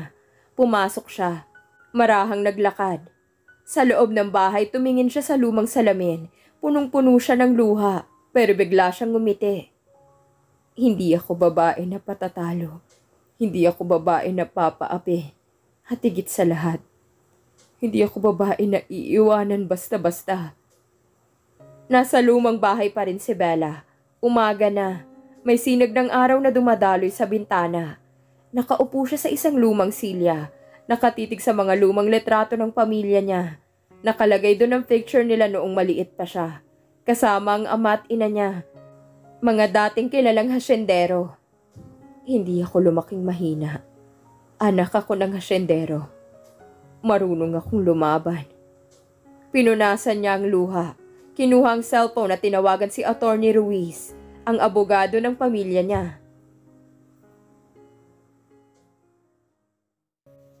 Attorney Ruiz, gusto kong malaman lahat ng pwedeng ikaso laban kay Celeste. Hindi ko na siya patatahimikin. Sige Bella, magkikita tayo mamaya. Samantala, nasa opisina si Santino. Halos hindi siya makapagtrabaho. Nakatingin lang siya sa cellphone niya. Nagbabaka sakaling mag-text si Bella. Lumapit si Arman, bit-bit ang mga papeles. Sir, kailangan niyo pong pirmahan ito. Later. Sir, marami na pong empleyadong nagtatanong, lalo na't si Ma'am Celeste. Parang nagkukudeta dito sa kumpanya. Tumingin si Santino, nanlilisik ang mata. Celeste can try, pero hindi niya ako kayang patalsikin. Habang abala si Santino, nakamiting naman si Celeste kasama si Eric, isang investor na kilala sa industriya ng construction. Nasa isang private lounge sila, nagkakape. Eric, tulungan mo akong alisin si Bella. Gusto kong bumalik ang kontrol ko sa kumpanya. May kapalit ka. At ano naman ang kapalit? Bumaba ang tingin ni Celeste. Nagpakipot. Alam mo na, pwede kitang gawing co-CEO kapag umalis si Bella. Plus, more perks. Napahalakak si Eric. Kinahapunan, bumalik si Bella sa opisina. Suot niyang isang royal blue power suit. Naka-high heels. Lahat ng empleyado ay nagulat, lalo na si Leia, na muntik nang mapasigaw sa saya. Ma'am, akala ko po hindi na kayo babalik. Babalik ako. Hindi ako aalis hanggang hindi ko nakakamit ang hustisya. Pagdating niya sa opisina, bumungad agad si Celeste. Nakatayo ito sa hallway. Naka-cross arms. Nakangisi. Oh wow! Look who's back! Akala ko nagluluksa ka pa. Mas lalo akong lumalaban. Celeste. Lumapit si Bella sa tenga ni Celeste. Mahina pero madiin ang boses. Alam ko na tungkol sa anak mo. At kapag hindi ka tumigil, sisiguraduhin kong mawala ka. Hindi lang kay Santino, kundi pati sa industriya. Namutla si Celeste, pero pinilit pa rin niyang ngumiti. Kinabukasan tinawag ni Bella ang board meeting. Nandoon lahat ng directors ng kumpanya, pati na rin si Celeste at Santino. Tila hindi alam ni Santino kung anong mangyayari. Umupo si Bella sa gitna ng conference table. Professional at malamig ang aura. This meeting is called dahil may nais akong ilabas. Nagbigay si Bella ng USB kay Leia na ikinabit sa projector. Lumabas ang mga screenshots ng fake news na pinalaganap ni Celeste. Mga comments, articles, trolls na sinabing mistress si Bella na ginagamit lang si Santino at iba pa. Lahat ng ito galing sa isang IP address na konektado kay Celeste Ribas. Lahat ay napatingin kay Celeste. Gulat. Celeste, totoo ba to? Hindi ako yan. Pinepeke lang niya ni Bella. Pero nagsalita si Attorney Ruiz mula sa sulok ng kwarto. Actually, we traced it. May affidavit kami mula sa IT specialist confirming na si Celeste Rivas ang nagbayad para sa troll farms. Napanganga si Celeste. Tumayo si Santino. Biglang sumiklab ang galit. Celeste, I have protected you for so long. Pero tapos na. Hindi mo na sisirain ang asawa ko. Santino, para sa anak natin, ginagawa ko to. Huwag mong gamitin ang anak mo para pabagsakin si Bella. Hindi ko na palalampasin. Lumitaw ang security ng kumpanya. Tumayo si Bella. Humarap kay Celeste. Effective today. Inirerekomenda ko sa board na alisin ka bilang head of PR and marketing. Celeste. Napasigaw si Celeste. Hindi pwede. Walang makakapagpaalis sa akin dito. Naglakad si Celeste papalapit kay Bella. Parang mananapak. Pero pumagitna si Santino. Hinarang siya. Layuan mo si Bella. Napatigil si Celeste. Umiiyak siya. Tumatakbo palabas ng kwarto. Naiwan ng board lahat tulala. Paglabas ng boardroom, lumapit si Santino kay Bella. Tumitig ito sa kanya. Puno ng pagmamakaawa. Bella, I'm so proud of you. Pero sana bigyan mo na ako ng isa pang pagkakataon. Tumingin siya kay Santino, pero malamig pa rin ang mga mata. Mahal pa rin kita, pero hindi ibig sabihin na mananatili ako kung paulit-ulit mo akong sasaktan. Tumalikod siya, naiwan si Santino, nakatingin sa kanya habang lumalakad palayo. Habang papalabas si Celeste sa building, tinawagan niya si Eric, galit na galit. Eric, game na tayo. Sisirain ko si Bella. I want her destroyed. Kahit sa anong paraan. Then let's bring her down. Nagkasalubong ang mga mata ni Celeste at Eric sa kabilang linya. Parehong handang sumugod. Sa isang high-end private club, nagkita si Celeste at Eric. Madilim ang ilaw sa paligid. May mga CCTV cameras. Pero tinakpan ni Eric ang mga yon gamit ang hacking device. Are you sure about this? This is a crime, Celeste. I don't care. I'm done playing nice. Si Bella ang nagtangka sa akin. At siya rin ang magbabayad. Nag-abot si Celeste ng envelope kay Eric. Nasa loob nito ang mga fake financial documents na nagpapakitang nag-embezzle ng pondo si Bella. If we release this, pwede siyang makulong. Exactly. Samantala, palakad-lakad si Santino sa garden ng kanilang mansyon. Hawak-hawak ang cellphone. Tumatawag siya kay Bella pero laging unattended. Lumapit si Manang Fe, ang matandang tagapag-alaga ng mansyon. Sir, hindi po ba uuwi si Ma'am Bella? Hindi ko na alam, Manang. Nasaktan ko siya, sobra. Mahal po kayo ni Ma'am, pero kailangan niyo pong patunayan na kayo'y karapat-dapat. Napayuko si Santino. Hawak niya ang wedding ring nila ni Bella. Nasa asyenda si Bella kinabukasan. Dumating siya suot ang simpleng puting blouse at maong. Malayo sa kanyang corporate look. Niyakap siya ng mga trabahador. Ma'am Bella, ang tagal niyo pong nawala. Babalik ako ng madalas. Kailangan kong ayusin ang buhay ko. Dinalaw niya ang luma nilang plantation. Huminto siya sa gitna ng taniman. Pinikit niya ang mga mata, huminga ng malalim. Dito ako nanggaling. Dito ako natutong lumaban. Sa opisina, nagpa-press conference si Eric bilang bagong investor. May hawak siyang mga papeles. Nasa tabi niya si Celeste. We have discovered proof na si Mrs. Bella San Jose Gomez ay nag-embezzle ng pondo sa kumpanya. Nag-flash sa screen ng mga peking dokumento. The company needs to investigate this immediately. Nagulat ang media. Naglabas agad ng balita online. Headline: Bella San Jose. Kinasuhan ng pagnanakaw ng multi-million pesos. Pagkabasa ni Santino ng headline, nagpunta siya agad sa opisina. Bumugso siya sa press conference ni Eric at Celeste. This is all a lie. Bella is innocent. Santino, gusto ko lang naman protektahan ng kumpanya. You're a liar, Celeste. Lahat ito plano mo para siraan si Bella. Lumingon ng mga media kay Celeste. Marami ang nagkakaroon ng duda. Pero kumalat na online ang balita at may mga galit na comments laban kay Bella. Sa hasyenda, binabasa ni Bella ang news sa cellphone. Nangangatog ang kamay niya. Napaluhod siya sa sahig ng silid. Dumating si Attorney Ruiz, humihingal. Bella, huwag kang matakot. Malalabanan natin to. Sirain na nila ako. Pero wag lang ang dignidad ko. Ayoko nang masaktan. Lumaban ka, hindi ka nag-iisa. Santino tries to call Bella. Walang tigil ang tawag ni Santino kay Bella. Hindi pa rin niya sinasagot. Humarap si Santino kay Leia. Pakipatawag lahat ng auditors. I want to trace those documents. Yes sir, pero sobrang bilis ng pagkalat ng balita. Lahat nagagalit kay Ma'am Bella. Tumitig si Santino kay Leia, puno ng determinasyon. I don't care, gagawa ko ng paraan. Hindi ko pababayaan si Bella. Sa isang private bar, nagiinuman si Celeste at Eric. See? Konting iskandalo lang. Lahat naniniwalang magnanakaw si Bella. At kung makulong siya, ikaw na ulit ang queen. Hindi pa to tapos.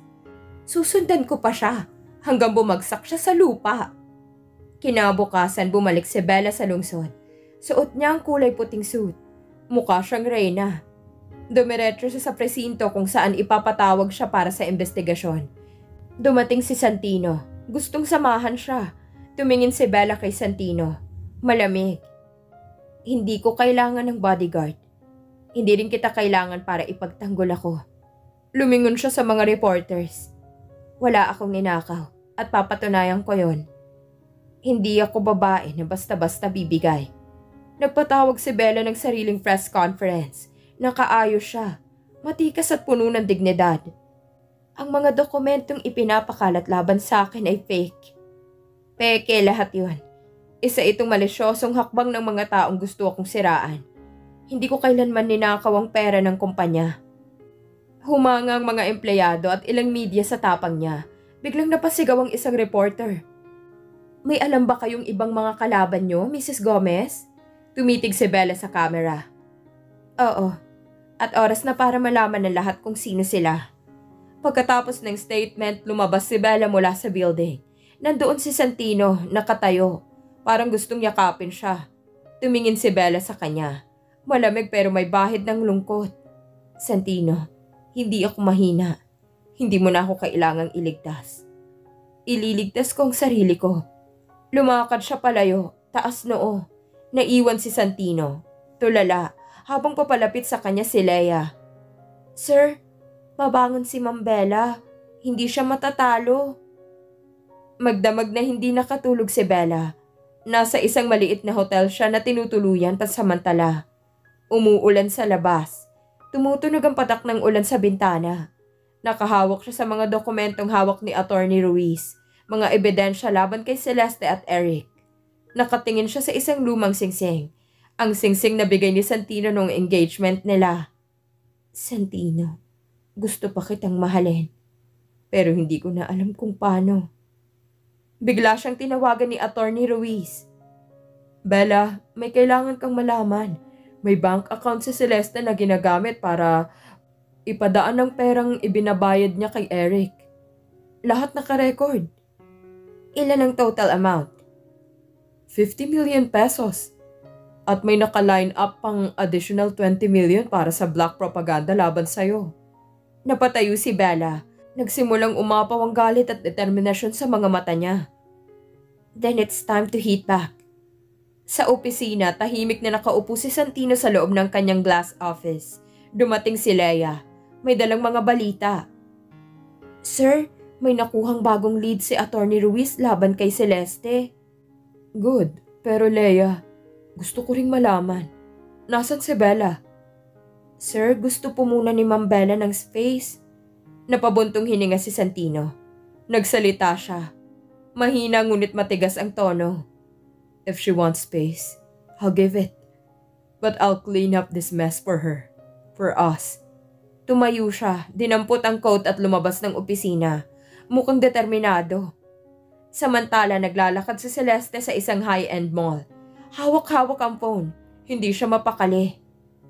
Bakit parang tahimik si Bella? Hindi siya lumalaban. Ano pinabalak niya? Nakita siya ng isang dating kasamahan sa kumpanya. Si Miss Tanya. Uy, Celeste! Nabalitaan ko, ikaw raman nagpakalat ng fake documents? Nabigla si Celeste. Sumimangot ito. Hindi ako yan. Propaganda lang nila Bella yan. Sana totoo yan kasi nakakahiya ka na. Iniwan si Celeste. Nalilisik ang mga mata. Tumawag agad si Celeste kay Eric. Eric, kailangan nating bilisan. Hindi ako pwedeng matalo ni Bella. Sa loob ng isang maliit na conference room, magkaharap si Bella at si Attorney Ruiz. Nakadisplay sa laptop ang mga bank transactions ni Celeste. Kapag nalabas natin to, hindi lang professional life ni Celeste mawawasak, pati si Eric babagsak. Ilalabas natin, pero hindi sa media, sa stockholders meeting. Gusto kong makita ni Celeste kung paano siya bumagsak ng buhay. Napatingin si Attorney Ruiz, ngumiti ito. Halatang humahanga sa katapangan ni Bella. Kinabukasan naglabas ng official announcement si Santino. Magkakaroon ng emergency stockholders meeting. Kumalat agad ang balita sa buong industriya. Lahat nagtatanong kung anong malaking pasabog ang mangyayari. Si Celeste, nagmamadaling pumunta kay Eric. Eric, kailangan mauna tayo. Hindi tayo pwedeng maunahan ni Bella. Hindi mo na makokontrol si Santino. He's starting to look into the fake documents. Then destroy Bella before the meeting. Dumating ang araw ng meeting. Nasa ground ballroom ng isang sikat na hotel. Puno ang loob. Investors, directors, media na nakaabang sa labas. Naglakad si Bella papasok. Suot niyang eleganteng emerald green na dress. Taas noo. Kahit marami pa rin ang bumubulong laban sa kanya. Nagulat si Celeste nang makita siya. Anong ginagawa mo rito, Bella? Hindi ka na empleyado. Hindi ko kailangan ng posisyon para ipaglaban ang pangalan ko. Tumayo si Santino sa gitna ng stage. Napapuna siya ng noo bago nagsalita. Lahat tayo ay nagulantang sa mga balitang di umano'y nagnakaw si Mrs. Bella San Jose Gomez ng pera sa kumpanya. Pero ngayon, panahon na ng katotohanan. Pina-flash niya sa screen ang bank records ni Celeste at mga bank accounts na konektado kay Eric.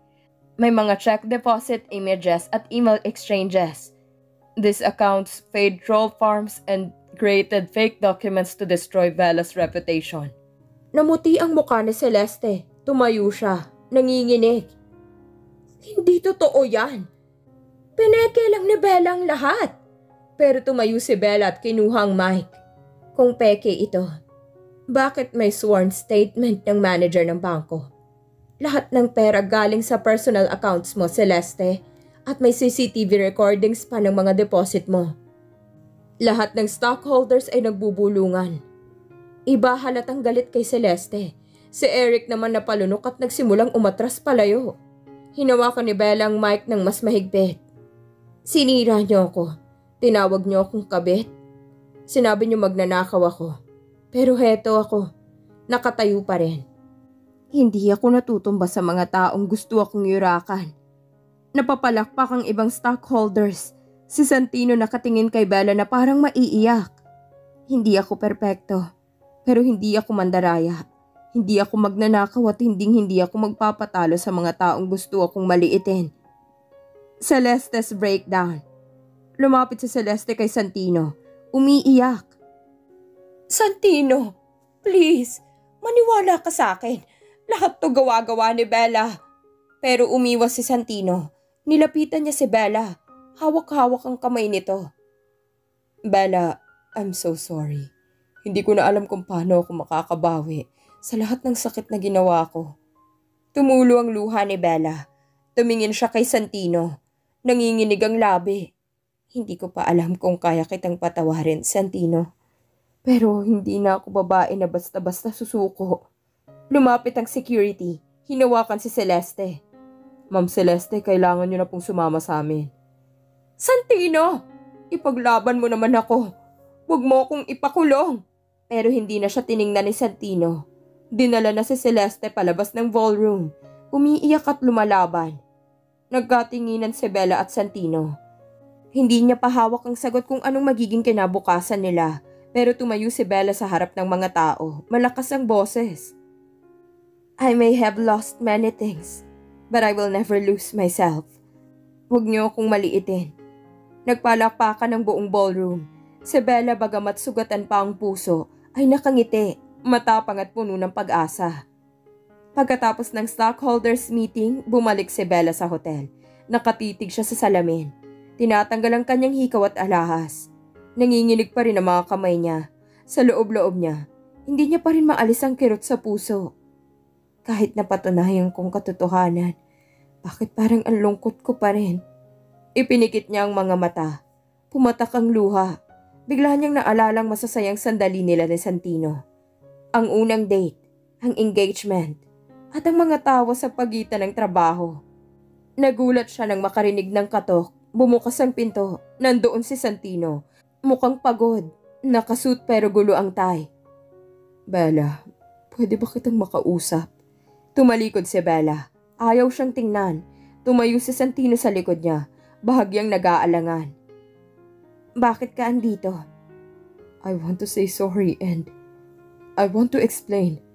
Anong gusto mong ipaliwanag, Santino? Nakaya mo akong saktan, taksilin, at gawing katawa-tawa sa buong mundo? Napalunok si Santino.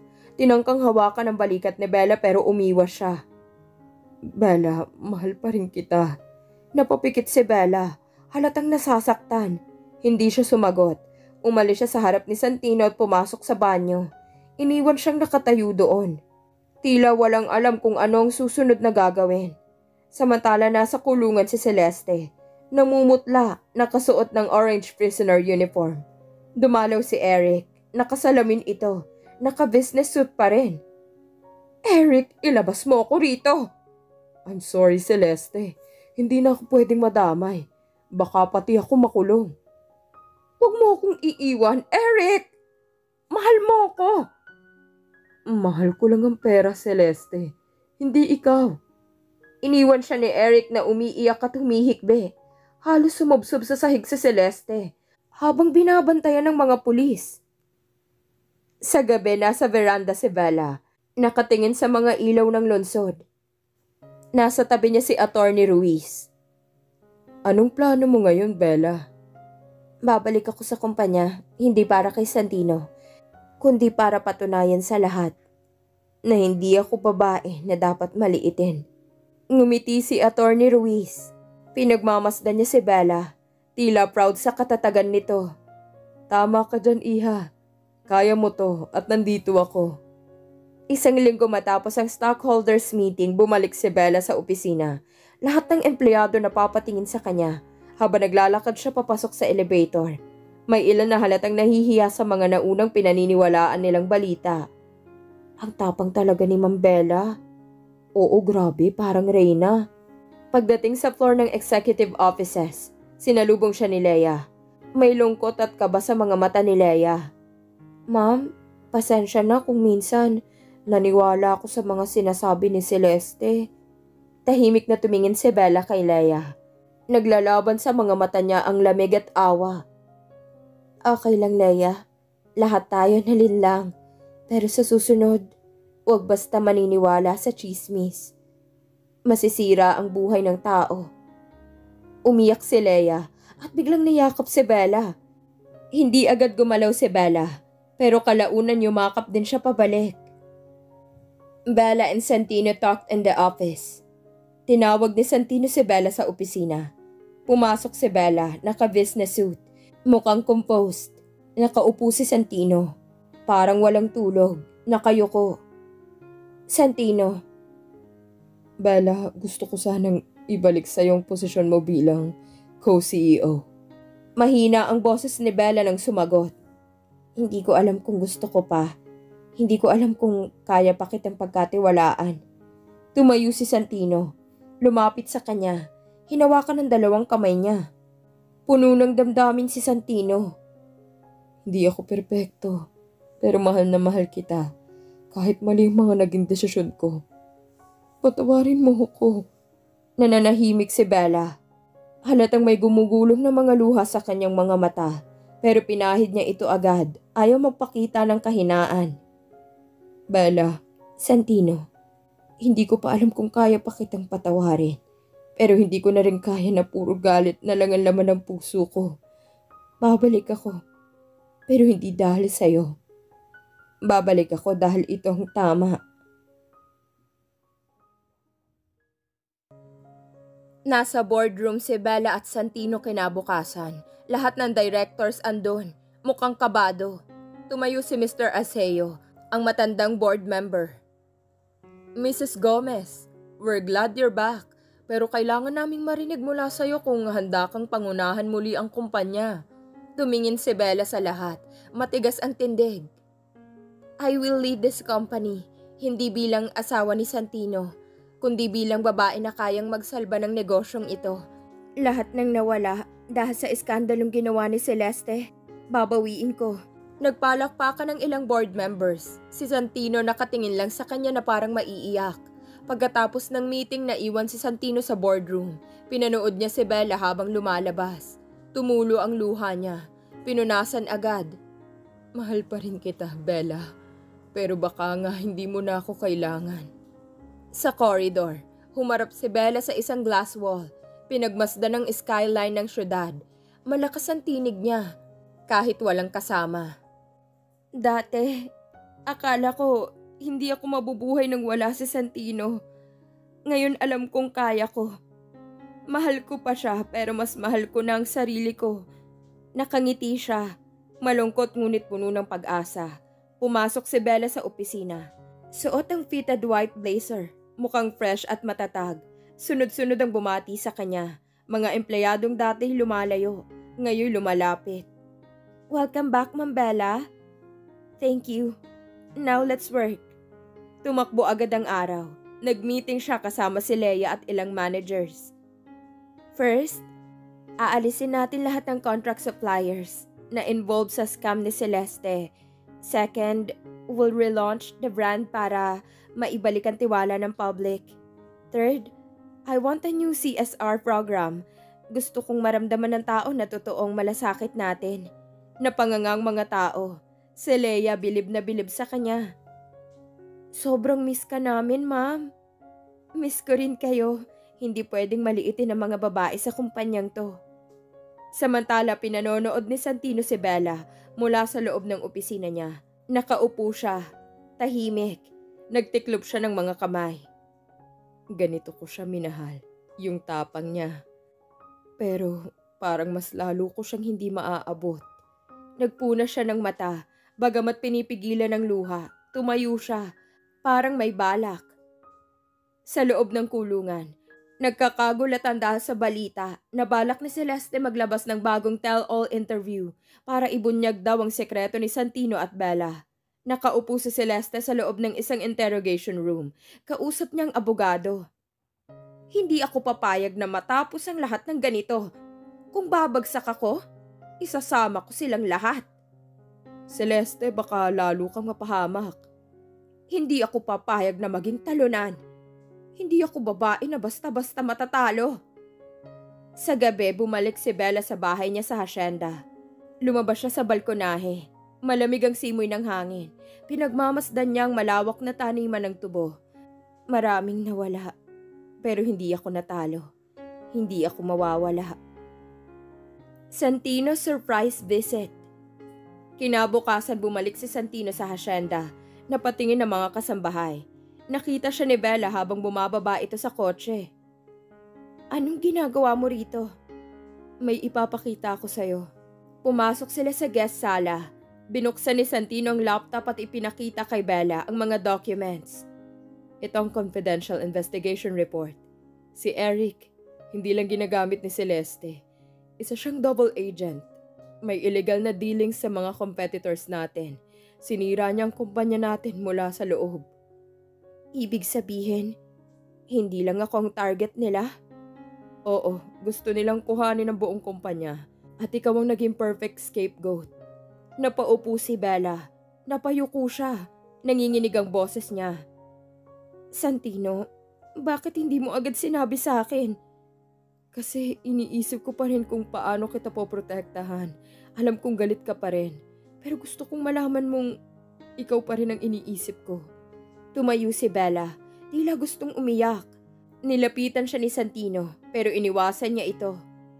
Hindi ko alam kung maniniwala pa ako sa'yo. Sobra mong sinaktan ng pagkatao ko, Santino. Bella, ako ang pinakamalaking tanga sa mundo. Pero please, tulungan mo akong ayusin to. Sa kulungan, kausap ni Celeste ang isang reporter sa visitor's room. Nakawig siya, naka-sunglasses. I have a story. Kung mailalabas mo to, babagsak si Bella at Santino. Sasabihin kong may anak si Bella kay...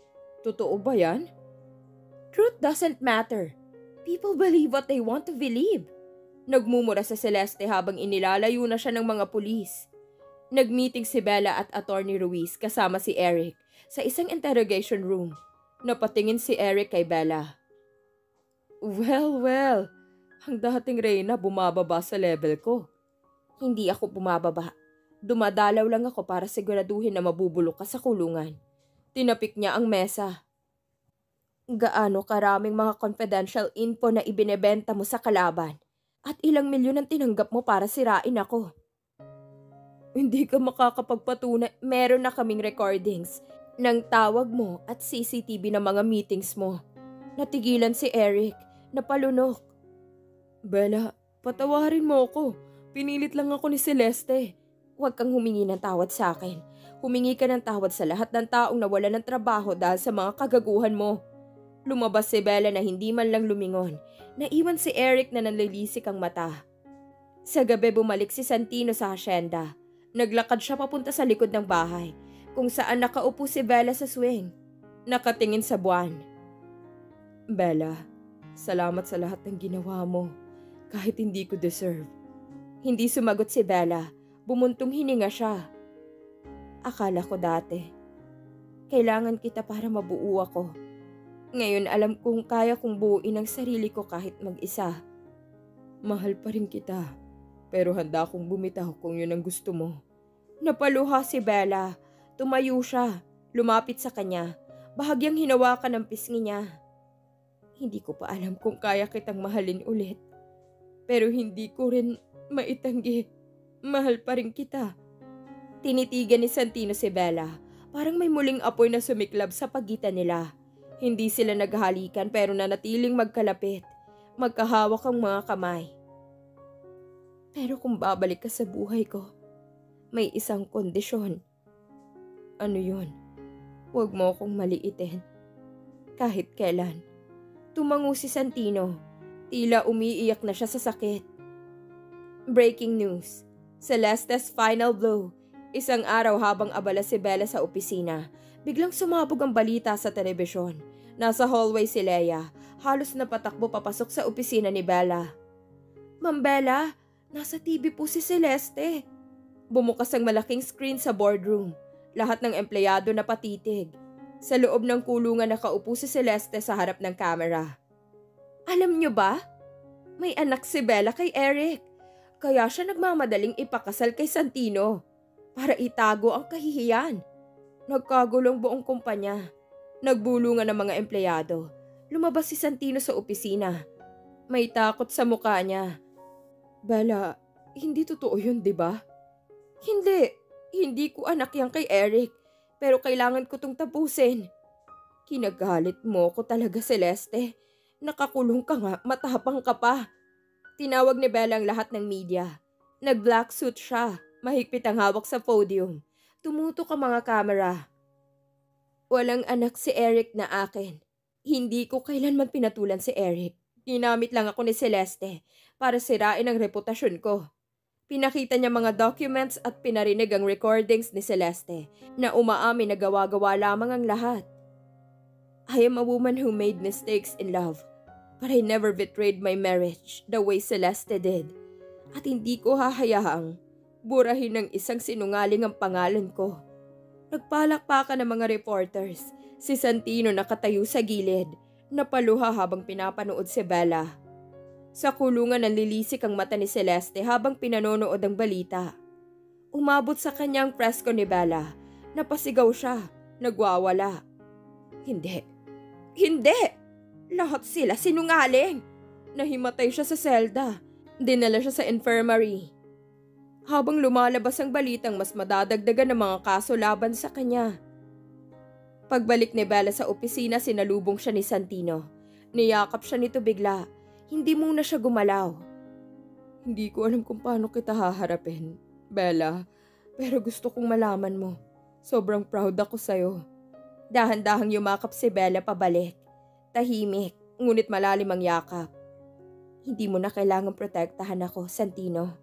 Kaya kong sarili ko. Pero gusto ko pa rin dahil mahal kita. Sa gabi nakaupo si Bella sa harap ng salamin. Tinanggal niya ang hikaw. Huminga ng malalim. Parang may naibaba na mabigat na bato mula sa kanyang dibdib. Hindi ko alam kung ibabalik ko pa lahat kay Santino.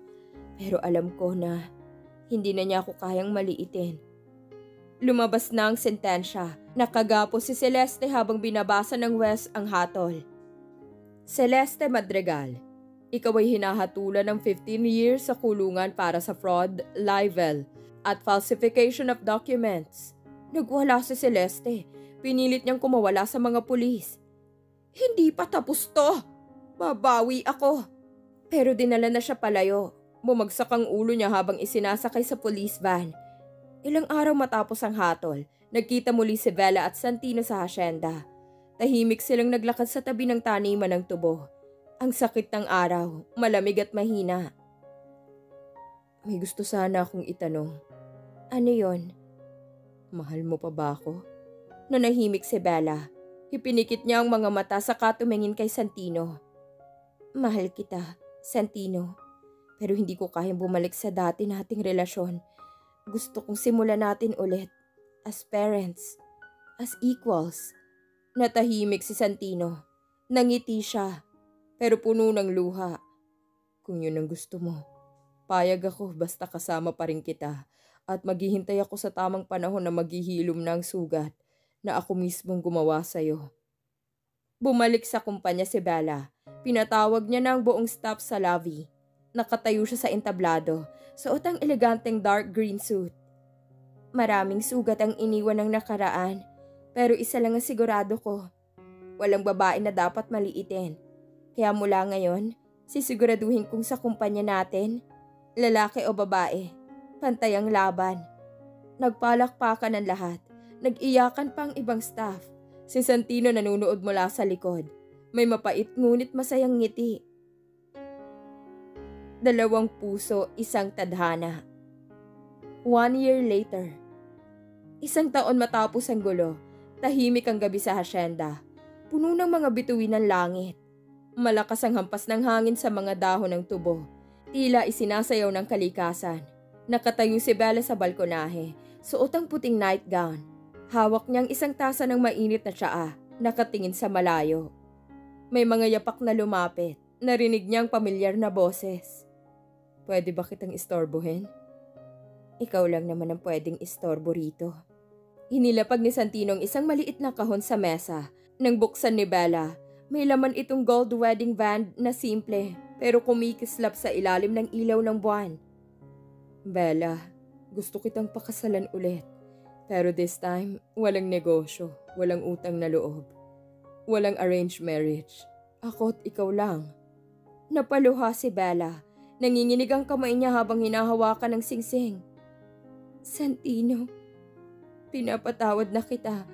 Hindi dahil nakalimot ako, kundi dahil pinili kong bumangon at alam kong mahal pa rin kita. Sige, makakasalan ulit kita. The wedding. Ilang linggo pagkatapos, ginanap ang kasal sa mismong asyenda. Napakaganda ng lugar. Puting bulaklak ang nakasabit sa mga bintana. May mga fairy lights na tila bituin sa lupa. Suot ni Bella ang eleganteng lace gown. Mahaba ang belo, simple pero regal. Hawak niya ang bukay ng puti at lilang orchids. Nakatingin sa kanya si Santino, suot ang dark gray suit, nangingilid ang luha, habang naglalakad si Bella papunta sa altar. Lahat ng bisita nakatayo. Naroroon sina Leia, mga board of directors, mga empleyado, at maging ilang mga dating kaaway, na ngayon nagpapakita ng respeto. Bella, sa harap ng lahat, ipinapangako kong hinding-hindi na kita mamaliitin. Mamahalin kita, hindi lang bilang asawa, kundi bilang kakampi, kaibigan. Santino, ipapangako ko ring mamahalin kita, hindi dahil kailangan kita, kundi dahil pinili kitang mahalin, ngayon at palagi. Nagtawanan ng mga bisita ng halikan ni Santino si Bella kahit hindi pa tapos ang pare. Hindi ko pa kayo ipinapahayag na mag-asawa. Sorry po, Father. Di ko na kaya. Nagpalakpakan at naghiyawan ng lahat. Ang halik nilang dalawa puno ng pagmamahal. Pagkatapos ng kasal, lumipad sila patungong Tuscany, Italy, para sa honeymoon. Doon naglakad sila sa mga ubasan, nagtatawanan habang hinahabol ang isa't isa sa ilalim ng araw. Sa gabi nanood sila ng bituin.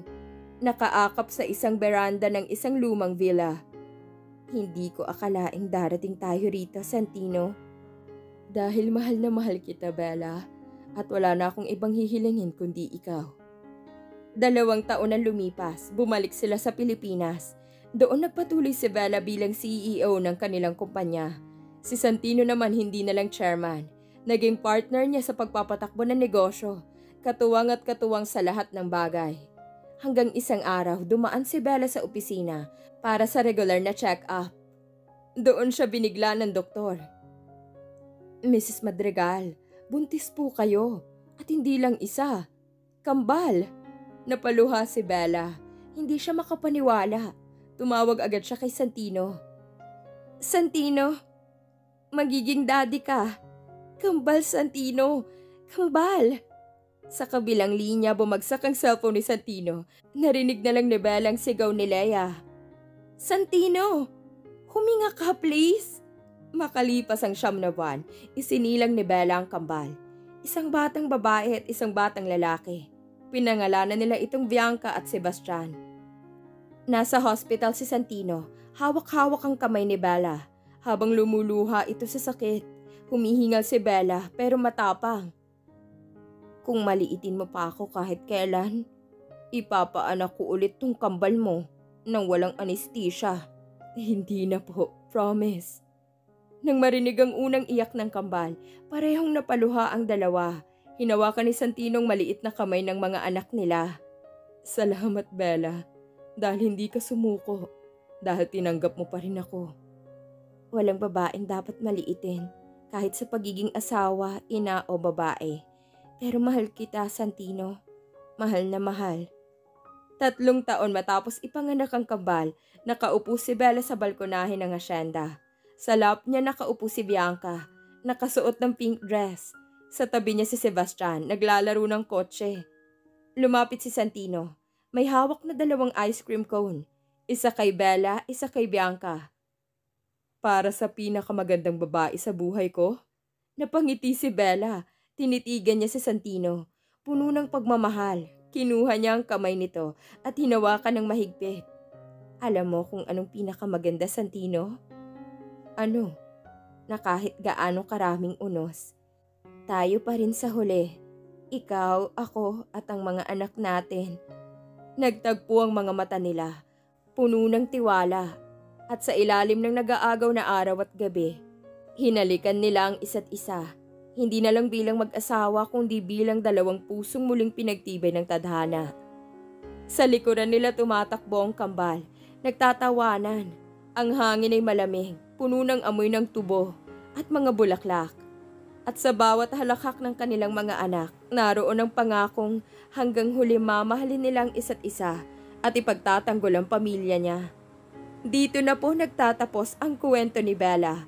Natutunan natin na ang tunay na lakas ng isang tao ay hindi nakikita sa yaman, posisyon o kapangyarihan, kundi sa tibay ng kalooban. Si Bella ay isang babae na ipinaglaban hindi lamang ang kanyang karapatan bilang asawa, kundi ang kanyang dignidad bilang tao. Ipinakita niya na kahit ilang beses kang madapa o masaktan, may kakayahan kang bumangon at ipaglaban ang sarili mo ng may tapang, dignidad at respeto.